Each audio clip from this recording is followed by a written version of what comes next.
Good morning, everyone. It's Monday, the 7th, well, the 6th of December.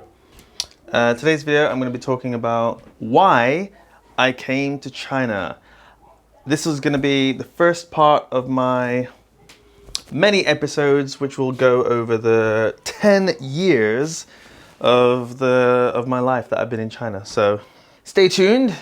I think I've already told this story before on my YouTube channel, but who cares? Some stories you can tell more than once, and the first time, maybe you didn't see it. So here's your second chance or third chance. I don't know how many times I told the story. First things first, let's look outside. The weather is terrible. I mean, it's bright and sunny, as you can see, but air quality, oof, well, have a look. Now today is really foggy, smoggy, and just generally not very nice. So I'm at home with Oscar right now. Hillary's gone to see her granddad. She's apparently going to go there every Monday. So it's just me and Oscar. What's this, Oscar? What did you make? What is it? Oh, what is it?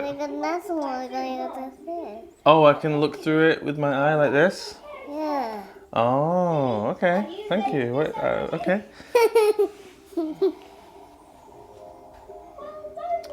Simple things. So Oscar is here with his dinosaur clothes, playing with his Lego, and watching the TV, of course, because the TV is just always on. And I think he's making either an eyeglass or a magnifying glass, I'm not sure, but whatever it is. Daddy, try. Okay, thank you. Wow. Alright, so why did I come to China? Let me just get a coffee and then let's get into this story. So the question about why did I come to China? Well, it all goes back to long ago when I was just starting at uni. You wanna come up? I'll go up. Alright, hang on. I've got a guest appearance from little Oscar here. So it all started when I was... Round. Okay, so it all started when I was at... No. Don't do that, Oscar, don't play with that. Alright, so it all started when I was at uni. And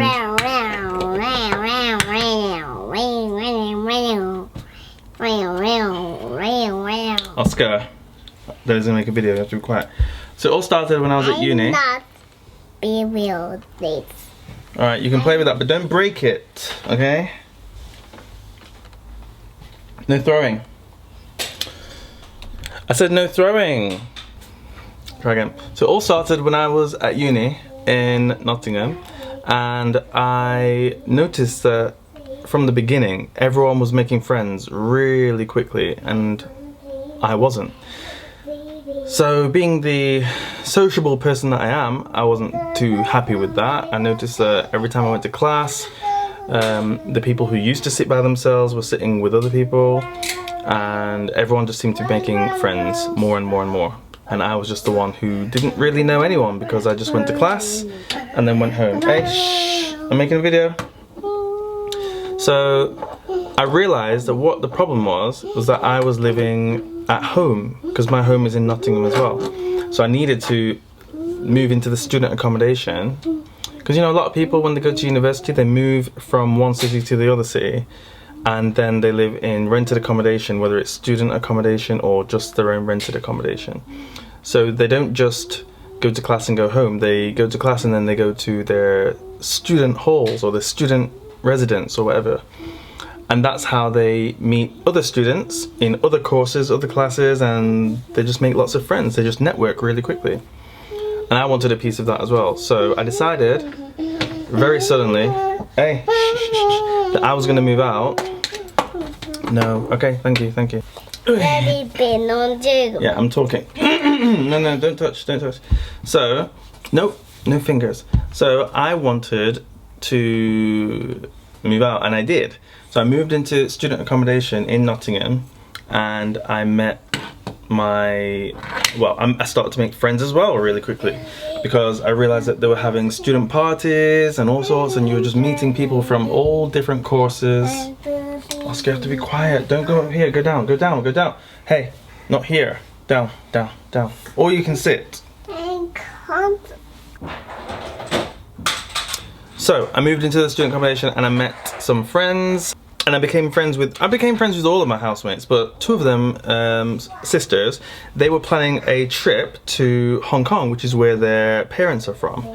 And so I moved into that accommodation in November, and they were planning this trip for Christmas, December. And randomly in conversation, one of them said, "Oh, we're going to Hong Kong, and we're going to see our family over Christmas." And I was like, "Wow, Hong Kong, that sounds amazing," because at that time I hadn't been to Hong Kong before. And I was like, "Wow, that sounds really good. Oh, I want to go too." And my friends were like, "Yeah, okay." And I was like, but I was serious. So I was making my plans. I was thinking, okay, how much money do I need? And what do I need to take to Hong Kong? And like making my own little plans. And then when the time was getting closer and closer, I was like, "So, did you tell your mum and dad? What flight are you getting? I'm going to book a ticket on the same flight." And they were all like, "What? You're gonna, what?" And I was like, "What, you thought I was joking?" So anyway, long story short, we went to Hong Kong. I went to Hong Kong with my friends from uni and their family. And I didn't understand how the culture was. I didn't understand that everyone would be thinking that I am... Go eat. Okay, so where did I get to? So I went to Hong Kong with my friends and their family. I didn't understand that going to Hong Kong with them would lead to their family thinking that I was one of their boyfriends. I hadn't even thought that much about this thing. I haven't even mentioned about the fact that I was way too excited about this trip, and I got to the airport a whole 24 hours early and had to sleep at the airport on very uncomfortable, you know, seats and benches because I just planned everything wrong. So the flight was in the middle of the night. Let's just use today's date for an example, right? So today's the 6th of December, but the middle of the night tonight will be the 7th of December, right? So my flight would have been early morning, let's say, on the 7th of December. But in my head, for some reason, I was thinking, okay, the flight is on the 7th of December, so I need to leave in the early hours the day before. I don't know quite what I was thinking. I was just thinking like the flight's on the 7th, but it's early hours. So when I'm booking my bus ticket to the airport, I need to book it for the date before. So in my head I was thinking, all right, I need to leave on the 6th. But then for some reason, when I went to book the bus tickets, I was thinking, okay, on the 6th, because it's the before, right? On the 6th. Okay, and what time is the flight? All right, the flight is at like 4 o'clock in the morning or whatever. So I was thinking, okay, so a few hours before 4 o'clock in the morning. All right, so let's just go with about 1 o'clock in the morning on the 6th. Okay, let's go. And I booked the bus ticket for like 1 o'clock in the morning the whole day before, instead of just thinking like it wouldn't be at 1 a.m. to be for a 4 o'clock flight. It will be 11 p.m. like that for, you know, I wasn't...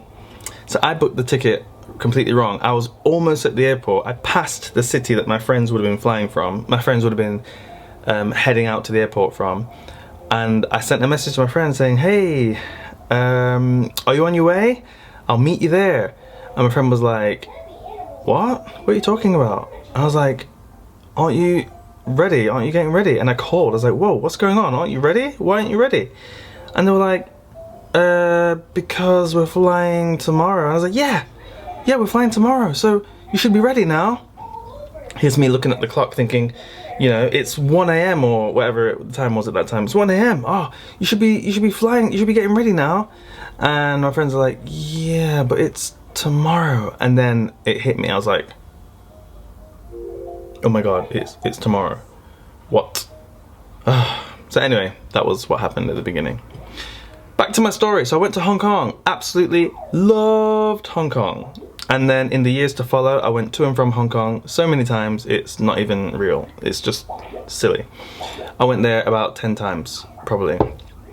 And it was my most visited place outside the UK, just after Barcelona. Right now, Hong Kong is like way past Barcelona, because I've been to Hong Kong even more times in my 10 years in China.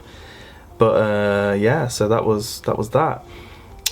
And then, in 2011, I was planning another holiday. Me and one of the sisters who I'd initially went to Hong Kong with, we were planning a holiday and we wanted to go to Japan. So we wanted to visit Tokyo and go to some other places around Japan because we were both interested in Asia in general and Japan. We'd both never been to. I'm not sure if she's been there since actually, but at that time we hadn't been there before. And I really wanted to go there. I was so interested in Japan and Japanese culture and everything. So we planned this holiday to go in 2011. We were planning it. We were just getting ready to book the tickets for Japan. It's a circle. Circle. Yes, it's a circle. Oh my god. We're just getting ready to book the tickets for Japan, and then... This is live coverage of a tsunami. This is a river of Miyagi Prefecture. A river along Miyagi Prefecture. This is the river going up in Miyagi Prefecture from the sea. There was an earthquake and tsunami, and Japan was like a disaster zone, and it was like, oh my god, we can't go on holiday to somewhere that's recovering from a disaster. So we changed our plans, and we were just looking at the map and thinking, okay, well, where else is there to go? And we just thought, let's try Shanghai. Because at that point we were just thinking, Tokyo, lots of buildings, lots of people, lots of culture, and then Shanghai, the same kind of thing. We thought, oh, let's just try that. So we booked a plane ticket to Shanghai, a return ticket, hotel and everything. Went to Shanghai. Hi YouTube and people that are watching this. Just a quick update. Finally made it to China now. We're in the hotel in Shanghai. Shanghai is actually absolutely massive. It took about, I don't know, about 20 minutes to half an hour to get to from the airport to here. And we were driving at some speed. I think the taxi driver had his foot down the whole way, and the road was just a straight line, so it's pretty huge. A few things to report back. The flight was amazing, smooth all the way, smooth takeoff, smooth landing. Apart from the kids screaming, you know, we can live with that. It's 4:30 in the morning, and we're lost. We're not lost. We are lost. Exploring. Yeah. Some would say exploring, I would say lost. When you're looking for food and can't find food, that's lost. We've been out for 5 minutes. We've been out for 5 minutes, but we are lost. Some nice little buildings. Just tiny little 50-floor buildings. But then if you look over here, ta-da! Food at 4 in the morning, just what you need. This time. Was disappointed.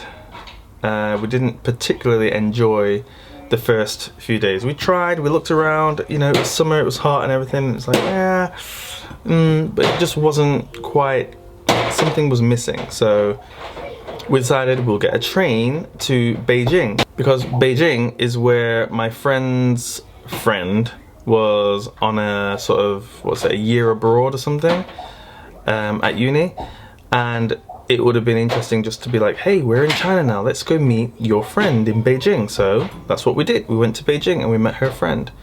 Little did I know, her friend's boyfriend was really cool and we got along really well, and he was taking me around, showing me different places, and one of the places he took me was his workplace. And his workplace was a training center, an English school, you could say. And I saw his boss, and that was it. It was about 10 minutes. We just went there for about 10 minutes. He had to hand in some papers, and then we just went our separate. We just went back out. But I really enjoyed it in Beijing. So we stayed in Beijing for the majority of our 2-week holiday that we'd originally planned for Shanghai. So we stayed in Beijing for over a week out of the 2 weeks. And we just went back to Shanghai to collect our stuff from the hotel and to fly away back to the UK.